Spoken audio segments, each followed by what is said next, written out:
mayambu ahanba maktada kanglele pungwari channel gi maikaidagi mayambu amuka hana taram nokchari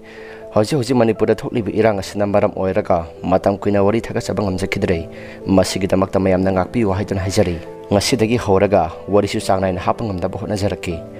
ngasi aina pudana laksari ba wari asi aigi subscriber singa thabira wari singi maraktagi wari amakaktang mayamda khudol tamjaragi haidona pudana laksari wari asi lithok jarpa matamda soikiba lankiba kaya yaurabasu mayamna ngakpi wa haidona hajari aduga amana channel asibu adongi mamal yamlaba like amadi subscribe share to biram haidona hajari adudi wari saujaragi wari asi ngasi dagina sahi ani muki mamangi wari ni aikoi babaga pukminaba masi aikina ini asi BP stroke tawraktuna hoga kangkapangam daba makai matam kuina phamungda yataraga damak leikhi migi mateng yaudana saba thakpasu amata ngamlamde phamungda amanga soi tawrabasu mi amagi matengna phiju phijam tawdana adamak lei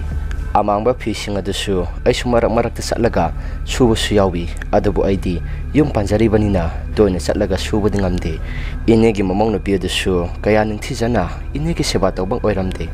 yum thangnabagi miyo singna aikhoida tamlapa matamda inegi phiadu subagi matangda inegi masanupaga mamong nupiga dusu marakta mana manilde naidana imungda khara ungkhanai haiduna aikhoida tamlakhi asumna matam khara leiraba matungda ini adusu yamna wan sikre ini leitabagi pawdu taba matamda aikhoisu yamna nungaijaramde leikaigi miyamna mathomangam adusu pangthokpa loikre leitabagi numit asidi aikhoisu yumda angangsing leihobana aina inegi masanopa ibungo aduda sum naikhi ibungo ngasidi yumda tumurage hayengdagi laklaga tumba horage ngasigidi yumda angangsing lehobanina farak tare aduna ngasigidi hankrage aigi wada tabada inegi masanopa ibungo aduna asumna makhumlakhi hoi itema hayengdagi ngatan hekta lakpiro yum masiminaga leitabaga itema hoina laklaga sinba langba tawdragadi aikhodi amata yararoi ho phare itema ngasigidi yumda hambiro asumna wari sanaraba matungda aikhoisu ngahak leiragadi yumda adum halakhi mathangi numitadi inemboka angangsingga leiminna hore aduga aigi nupagana ini hoigi mayumda tumba sakhi makhoiga aikhoiga si ilap-lapna de khongna sapa matamda adum ikoi kuidana yawi numidangi matamna osilapa matamda laikai gi pakhang masasing amadi ahal singsu mapalgi mangolda jwar sanari imungi miyosingsu saksaba loiduna magi maphamda tumnabani haiduna sem sanarami aduga mapalda sanariba naha amadi ahalsingsu matana thingchalakpana makhoisu magi mayumda hannaba tongnakhre mari mata thokpa aikhoi khare khatani imungda tumliba asi matamado pung 10 makhai muk tasilakle aisu tumnabani haiduna phanakana thembani adu tumbadi sungya he yaramde karigino khangde phamung ona baira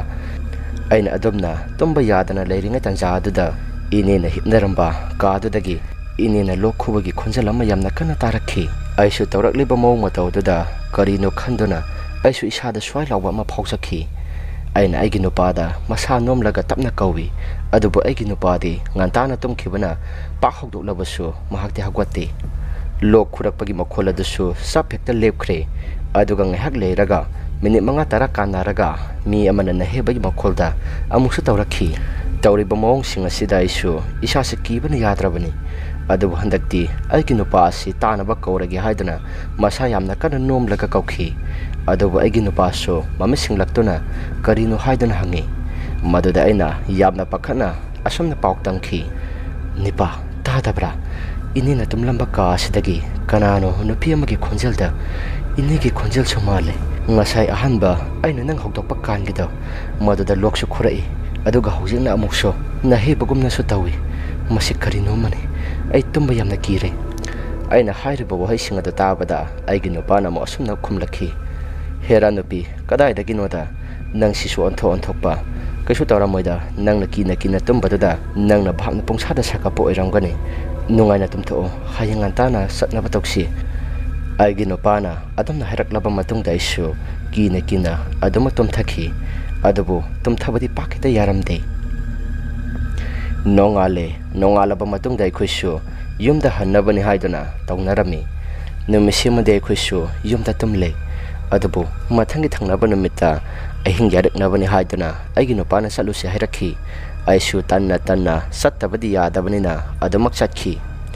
ꯅꯨꯃꯤꯠ ꯑꯁꯤꯒꯤ ꯅꯨꯃꯤꯗꯥꯡꯅꯤ꯫ ꯅꯨꯃꯤꯗꯥꯡ ꯑꯁꯤꯗ ꯖ꯭ꯋꯥꯔ ꯁꯥꯟꯅꯕ ꯂꯥꯛꯄ ꯅꯨꯄꯥ ꯃꯆꯥ ꯑꯃ ꯃꯍꯥꯛꯅ ꯁꯨꯝ ꯂꯥꯛꯄ ꯃꯇꯝꯗ ꯏꯅꯦ ꯍꯣꯏꯒꯤ ꯊꯣꯡꯒꯥꯜꯗ ꯅꯨꯄꯤ ꯑꯃꯅ ꯌꯣꯄꯥꯛ ꯄꯥꯏꯔꯒ ꯂꯝ ꯇꯥꯍꯧꯕꯤ ꯍꯥꯏꯗꯨꯅ ꯑꯩꯈꯣꯏꯗ ꯌꯥꯝꯅ ꯀꯤꯅ ꯆꯦꯟꯁꯤꯜꯂꯛꯈꯤ꯫ ꯑꯩꯈꯣꯏꯁꯨ ꯃꯥꯅ ꯍꯥꯏꯔꯛꯂꯤꯕ ꯋꯥꯍꯩꯁꯤꯡ ꯑꯁꯤꯗ ꯀꯤꯕ ꯑꯃ ꯐꯥꯎꯗꯨꯅ ꯃꯌꯥꯝ ꯍꯧ ꯊꯣꯛꯇꯨꯅ ꯊꯣꯡꯒꯥꯜꯗ ꯊꯣꯛꯂꯒ ꯌꯦꯡꯂꯨꯕ ꯃꯇꯝꯗ ꯀꯅꯥ ꯑꯃꯠꯇꯗꯤ ꯂꯩꯔꯝꯈꯤꯗꯦ꯫ ꯑꯗꯨꯕꯨ ꯑꯩꯈꯣꯏ ꯃꯌꯥꯝ ꯆꯪꯂꯒ ꯅꯨꯄꯥꯗꯨꯗ ꯑꯣꯏꯅ ꯆꯩꯁꯤꯟꯕꯤꯈꯤ, ꯅꯪꯅ ꯑꯩꯈꯣꯏ ꯃꯌꯥꯝꯁꯤ ꯀꯤꯍꯜꯂꯦ ꯍꯥꯏꯗꯨꯅ꯫ ꯑꯗꯨꯕꯨ ꯑꯊꯦꯡ ꯑꯃꯝꯗ ꯆꯠꯄ ꯃꯤꯑꯣꯏꯁꯤꯡꯅꯗꯤ ꯏꯅꯦꯒꯤ ꯊꯋꯥꯏ ꯑꯁꯤ ꯈꯔ ꯃꯊꯤ ꯐꯣꯡꯕ ꯎꯏ ꯍꯥꯏꯗꯨꯅ ꯆꯤꯕꯣꯟ ꯉꯥꯡꯅꯈꯤ꯫ ꯏꯅꯦꯒꯤ ꯃꯃꯧ ꯅꯨꯄꯤꯅ ꯆꯥꯛ ꯊꯣꯡꯂꯤꯉꯩ ꯃꯇꯝꯗꯁꯨ ꯃꯍꯥꯛꯅ ꯈꯨꯖꯥꯝ ꯍꯩꯗꯣꯛꯄ ꯃꯅꯤꯡꯊꯣꯡꯗ ꯊꯣꯛꯂꯨꯒꯦ ꯍꯥꯏꯗꯨꯅ ꯊꯣꯛꯂꯨꯕ ꯃꯇꯝꯗ ꯆꯥꯛꯈꯨꯝꯂꯣꯝꯗ ꯈꯪꯆꯦꯟ ꯆꯦꯟꯁꯤꯜꯂꯛꯈꯤ꯫ ꯑꯗꯨꯕꯨ ꯑꯩꯈꯣꯏꯁꯨ ꯀꯩꯗꯧꯔꯒꯦ ꯍꯥꯏꯗꯨꯅ ꯃꯉꯣꯟꯗ ꯍꯪꯂꯨꯕ ꯃꯇꯝꯗ ꯃꯍꯥꯛꯅ ꯑꯁꯨꯝꯅ ꯍꯥꯏꯔꯛꯈꯤ,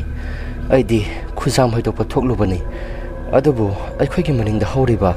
ꯋꯥꯄꯟ ꯄꯔꯦꯡ ꯑꯁꯤꯗ ꯀꯅꯥꯅꯣ ꯀꯔꯤꯅꯣ ꯈꯪꯗꯕ ꯑꯃꯅ ꯃꯨꯁꯤꯟ ꯃꯨꯅ ꯋꯥꯄꯟ ꯃꯔꯛ ꯑꯁꯤꯗ ꯃꯔꯦꯡ ꯆꯠꯄ ꯃꯈꯩ ꯀꯥꯕꯗꯧꯅ ꯇꯧꯔꯛꯈꯤ꯫ ꯑꯩꯁꯨ ꯀꯔꯤꯅꯣ ꯍꯥꯏꯗꯨꯅ ꯃꯨꯟꯅ ꯌꯦꯡꯂꯨꯕ ꯃꯇꯝꯗ ꯅꯨꯄꯤ ꯑꯃꯒꯤ ꯁꯕꯥꯟ ꯑꯣꯏꯅꯁꯨ ꯇꯧꯏ꯫ ꯃꯇꯧ ꯑꯗꯨ ꯎꯕꯗ ꯑꯩꯁꯨ ꯀꯤꯕ ꯍꯦꯟꯃꯟꯈꯤꯕꯅ ꯆꯥꯛꯈꯨꯝꯗ ꯆꯪꯁꯤꯜꯂꯛꯂꯤꯕ ꯑꯁꯤꯅꯤ꯫ ꯃꯧ ꯑꯗꯨꯒꯤ ꯋꯥ ꯇꯥꯕꯗ ꯑꯩꯈꯣꯏꯁꯨ ꯉꯛꯅꯈꯤ꯫ ꯑꯗꯨꯕꯨ ꯃꯤ ꯁꯤꯕ ꯍꯥꯏꯕꯁꯤꯗꯤ ꯑꯩꯈꯣꯏꯁꯨ ꯃꯅꯥ ꯃꯅꯤꯜꯗꯤ ꯑꯗꯨꯝ ꯅꯥꯏꯅꯕꯅꯤ ꯍꯥꯏꯗꯨꯅ ꯀꯩꯁꯨ ꯇꯧꯔꯣꯏꯗ, ꯁꯣꯔꯥꯠ ꯂꯣꯏꯔꯒ ꯑꯗꯨꯃꯛ ꯐꯖꯈꯤꯅꯤ ꯍꯥꯏꯗꯨꯅ ꯍꯥꯏꯅꯔꯝꯃꯤ꯫ ꯑꯗꯨꯝꯅ ꯍꯥꯏꯖꯔꯕꯁꯨ ꯏꯅꯦꯒꯤ ꯑꯁꯇꯤ ꯂꯣꯏꯗ꯭ꯔꯤ ꯐꯥꯎꯕꯗꯤ ꯃꯅꯤꯡ ꯃꯌꯥꯗ ꯇꯝꯅꯕ ꯀꯌꯥ ꯑꯃ ꯇꯧꯔꯛꯈꯤ꯫ ꯃꯤꯅ ꯆꯠꯊꯣꯛ ꯆꯠꯁꯤꯟ ꯇꯧꯕ ꯑꯃꯗꯤ ꯊꯦꯡꯂꯛꯄ ꯃꯇꯝꯗ ꯏꯅꯦꯅ ꯇꯨꯝꯂꯝꯕ ꯀꯥꯗꯨꯗ ꯂꯣꯛ ꯈꯨꯔꯛꯄ, ꯀꯞꯄ ꯂꯥꯎꯕꯅꯆꯤꯡꯕꯒꯤ ꯃꯈꯣꯜꯁꯤꯡ ꯑꯁꯤ ꯑꯩꯈꯣꯏꯁꯨ ꯂꯣꯏꯅ ꯇꯥꯟꯅꯔꯝꯃꯤ꯫ ꯑꯗꯨꯝꯅ ꯇꯧꯕ ꯍꯦꯟꯖꯤꯜꯂꯛꯄ ꯀꯌꯥꯁꯤꯡ ꯑꯁꯤꯗ ꯑꯩꯈꯣꯏꯁꯨ ꯈꯨꯖꯨ ꯂꯩꯈꯥꯝ ꯊꯥꯔꯒ ꯇꯨꯝꯅꯔꯝꯃꯤ꯫ ꯑꯁꯇꯤ ꯌꯧꯒꯗꯕ ꯅꯣꯡꯃ ꯋꯥꯠꯂꯤꯉꯩ ꯃꯇꯝꯗ ꯑꯩꯈꯣꯏꯁꯨ ꯇꯨꯝꯅꯕꯅꯤ ꯍꯥꯏꯗꯨꯅ ꯃꯥꯒꯤ ꯐꯃꯨꯡꯗ ꯆꯪꯅꯔꯝꯃꯤ꯫ ꯑꯗꯨꯕꯨ ꯑꯩꯅ ꯇꯨꯝꯂꯤꯕ ꯐꯃꯨꯡ ꯑꯗꯨꯒꯤ ꯅꯥꯀꯜꯗ ꯀꯅꯥꯅꯣ ꯈꯪꯗꯕ ꯑꯍꯤꯡ ꯊꯦꯡꯂꯛꯄ ꯃꯇꯝ ꯑꯗꯨꯗ ꯈꯨꯖꯤꯟꯅ ꯈꯣꯠꯂ ꯆꯠꯄꯒꯤ ꯃꯑꯣꯡꯗ ꯇꯧꯔꯛꯈꯤ꯫ ꯑꯩꯁꯨ ꯄꯨꯡ ꯌꯦꯡꯂꯨꯕ ꯃꯇꯝꯗꯗꯤ ꯄꯨꯡ ꯑꯗꯨꯁꯨ 12:30 ꯈꯔ ꯍꯦꯜꯂꯒ ꯂꯩꯔꯝꯃꯤ꯫ ꯃꯁꯤ ꯈꯛꯇꯁꯨ ꯅꯠꯇꯦ, ꯐꯛꯂꯥꯡꯗ ꯈꯣꯠꯄ ꯂꯣꯏꯔꯕ ꯃꯇꯨꯡꯗ ꯌꯨꯝꯒꯤ ꯑꯀꯣꯏꯕꯗ ꯂꯩꯔꯤꯕ ꯊꯣꯡ ꯊꯣꯡꯅꯥꯎꯁꯤꯡ ꯑꯗꯨꯁꯨ ꯒꯤꯠ ꯂꯥꯎꯅ ꯅꯝꯂꯛꯄꯒꯤ ꯃꯑꯣꯡꯗ ꯇꯧꯔꯛꯈꯤ꯫ ꯇꯧꯔꯛꯂꯤꯕ ꯃꯌꯥꯝꯁꯤꯡ ꯑꯁꯤꯗ ꯑꯩꯈꯣꯏꯁꯨ ꯇꯨꯝꯅꯔꯤꯕ ꯃꯌꯥꯝꯁꯤꯡ ꯑꯗꯨ ꯌꯨꯝꯖꯥꯎꯗ ꯄꯨꯂꯞ ꯊꯣꯛꯂꯛꯇꯨꯅ ꯀꯔꯤꯅꯣ ꯇꯧꯔꯤꯕ ꯑꯁꯤꯕꯨ ꯍꯥꯏꯗꯨꯅ ꯂꯣꯏꯅ ꯁꯣꯟꯅꯔꯝꯃꯤ꯫ ꯑꯩꯈꯣꯏꯅ ꯑꯗꯨꯝꯅ ꯁꯣꯟꯖꯔꯕꯁꯨ ꯑꯍꯤꯡ ꯑꯁꯤꯗꯤ ꯑꯁꯨꯛꯀꯤ ꯃꯇꯤꯛ ꯇꯝꯅꯈꯤ, ꯅꯍꯥꯟꯈꯩꯒ ꯃꯥꯟꯅꯗꯕ ꯃꯑꯣꯡꯗ ꯃꯅꯤꯡꯗ ꯍꯧꯔꯤꯕ ꯋꯥꯄꯜ ꯃꯔꯛꯇꯒꯤ ꯋꯥ ꯌꯥꯟꯕꯒꯤ ꯃꯈꯣꯜꯅꯆꯤꯡꯕ ꯑꯃꯗꯤ ꯌꯨꯝꯊꯛꯀꯤ ꯇꯤꯟꯊꯛ ꯑꯗꯨꯗ ꯃꯤ ꯑꯃ ꯑꯅꯤꯅ ꯀꯥꯈꯠꯂꯒ ꯆꯦꯟꯕꯒꯤ ꯃꯈꯣꯜꯁꯤꯡ ꯑꯁꯤ ꯂꯦꯞꯇꯅ ꯇꯥꯕ ꯍꯧꯔꯛꯈꯤ꯫ ꯇꯧꯔꯛꯂꯤꯕ ꯃꯑꯣꯡ ꯃꯇꯧ ꯀꯌꯥꯁꯤꯡ ꯑꯁꯤꯗ ꯑꯩꯈꯣꯏꯁꯨ ꯈꯥꯡꯕ ꯉꯝꯂꯛꯇꯕꯗꯒꯤ ꯑꯩꯒꯤ ꯅꯨꯄꯥꯅ ꯑꯩꯈꯣꯏ ꯃꯌꯥꯝꯗ ꯑꯁꯨꯝꯅ ꯍꯥꯏꯔꯛꯈꯤ, ꯀꯥꯟꯅꯗꯦ ꯃꯌꯥꯝ, ꯊꯣꯡ ꯑꯁꯤ ꯑꯝꯇꯪ ꯍꯥꯡꯗꯣꯛꯂꯒ ꯌꯨꯝꯊꯛꯇ ꯆꯠꯂꯤꯕ ꯑꯁꯤ ꯀꯔꯤꯅꯣ ꯑꯃꯨꯛꯇꯪꯗꯤ ꯌꯦꯡꯁꯤ꯫ ꯑꯩꯈꯣꯏꯅ ꯀꯤꯔꯤꯕ ꯑꯁꯤ ꯍꯧꯗꯣꯡ ꯑꯣꯏꯔꯝꯕꯁꯨ ꯌꯥꯏ, ꯑꯩꯈꯣꯏꯅ ꯆꯤꯡꯅꯔꯤꯕꯁꯤꯡ ꯑꯁꯤ ꯀꯣꯛꯅꯕ ꯑꯃꯨꯛꯇꯪꯗꯤ ꯌꯦꯡꯂꯨꯁꯤ꯫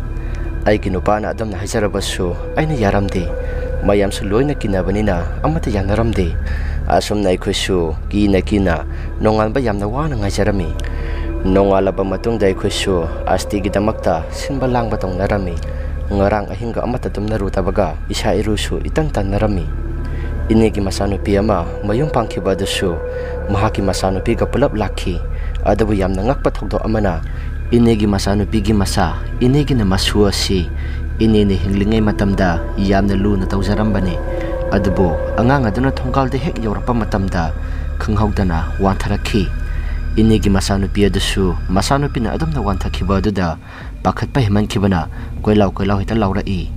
ꯑꯗꯨꯝꯅ ꯂꯥꯎꯔꯛꯄ ꯃꯈꯣꯜꯁꯤꯡ ꯑꯗꯨ ꯇꯥꯕꯗ ꯑꯁꯇꯤꯒꯤ ꯇꯤꯟꯅꯔꯝꯂꯤꯕ ꯃꯤꯌꯥꯝꯁꯤꯡ ꯑꯗꯨꯁꯨ ꯊꯣꯡꯒꯥꯜ ꯇꯝꯅ ꯆꯦꯟꯁꯤꯟꯗꯨꯅ ꯌꯦꯡꯉꯤ꯫ ꯑꯉꯥꯡ ꯑꯗꯨꯅ ꯋꯥꯟꯊꯔꯒ ꯇꯥꯔꯒ ꯂꯩꯕꯗꯨ ꯎꯕꯗ ꯃꯌꯥꯝ ꯆꯪꯂꯒ ꯂꯋꯥꯏꯗ ꯏꯁꯤꯡ ꯊꯥꯔꯒ ꯂꯥꯛꯅꯈꯤ꯫ ꯑꯗꯨꯕꯨ ꯒ꯭ꯌꯥꯟꯗꯤ ꯄꯥꯛ ꯍꯦꯛ ꯇꯥꯎ ꯌꯥꯗꯦ꯫ ꯑꯉꯥꯡ ꯑꯗꯨ ꯏꯃꯨꯡꯗ ꯄꯨꯁꯤꯜꯂꯒ ꯂꯥꯏꯀꯠꯅꯒꯦ ꯍꯦꯛ ꯇꯧꯕ ꯃꯇꯝꯗ ꯃꯃꯤꯠ ꯑꯗꯨꯁꯨ ꯈꯪꯄꯥꯡ ꯄꯥꯡꯂꯛꯂꯒ ꯂꯥꯏ ꯇꯣꯡꯕꯒꯤ ꯃꯑꯣꯡꯗ ꯇꯧꯔꯛꯈꯤ꯫ ꯑꯩꯈꯣꯏꯁꯨ ꯇꯧꯔꯛꯂꯤꯕ ꯃꯑꯣꯡ ꯃꯇꯧꯁꯤꯡ ꯑꯁꯤꯗ ꯌꯥꯝꯅ ꯉꯛꯅꯈꯤ꯫ ꯑꯗꯨꯒ ꯑꯉꯥꯡ ꯑꯗꯨꯒꯤ ꯃꯆꯤꯜꯗ ꯑꯁꯨꯝꯅ ꯍꯥꯏꯔꯛꯈꯤ, ꯑꯩꯅ ꯍꯤꯡꯂꯤꯉꯩ ꯃꯇꯝꯗ ꯑꯩꯒꯤ ꯁꯦꯕꯥꯒꯤꯅꯤ ꯍꯥꯏꯗꯨꯅ ꯅꯈꯣꯏꯅ ꯇꯧꯈ꯭ꯔꯤꯕ ꯃꯌꯥꯝ ꯑꯗꯣ ꯑꯩ ꯏꯄꯦꯟ ꯄꯦꯜꯍꯧꯗꯦ꯫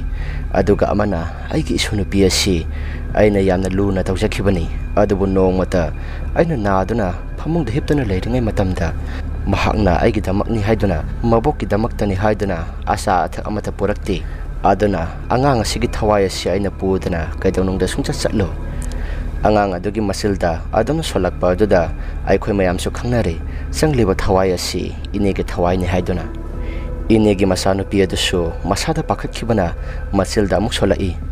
Ima adum matobiganu nasunupi asi thambiramo. Adubo inegi thawai na sanglaba angang aduda isudi pudana amuk hana sakhiroi haiduna adumak sonkhi. Ngihak leiragadi inegi masanupa ibungo adusu laikagi maiba ama kaungnaba haiduna sakhi. Laikagi maiba adusu puraklaba matungda angang aduda maiba aduna tairem pungbhai mana adu khikselaba matungda wahang kaya hanglakhi.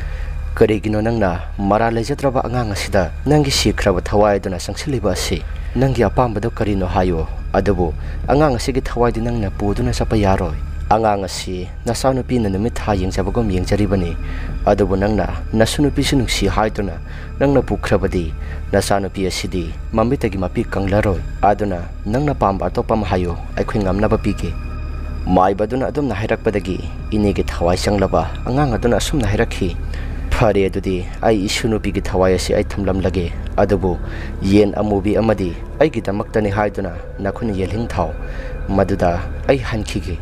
Inegi thawai na sanglaba angang adugi masila aduna adum na hairakpadagi inegi masanupa ibungwana so yen amubi ama thiduna yeling khudakta thakhi adum na tawkraba matungda inegi thawai sanglamba angang adusu gyang khangta hita tarakhi. Madugi matungdagi maiba aduna su angang aduda thawai amu hana sanglaktanabani haiduna kari no khara sibikhi. Maiba aduda su angamba dakhina khara katlaga adumak mayum dhankhi. Masigi matungda inegi sorak lodri phawba amata tamna rakhidre adamna sorak lodri phawde khoisu marak te yumda satlaga amamuk su tummi adubo sorak loikraba matungda amuk hanade tamna rakhidre. Wari asi matang asida losinjare karigumba wari asi nungaibi bataragadi adom adamna like amadi comment share to biramo haiduna hajari ngasigidi kaina nabaya thangnijari mathangi wari da amuk thingnarsi.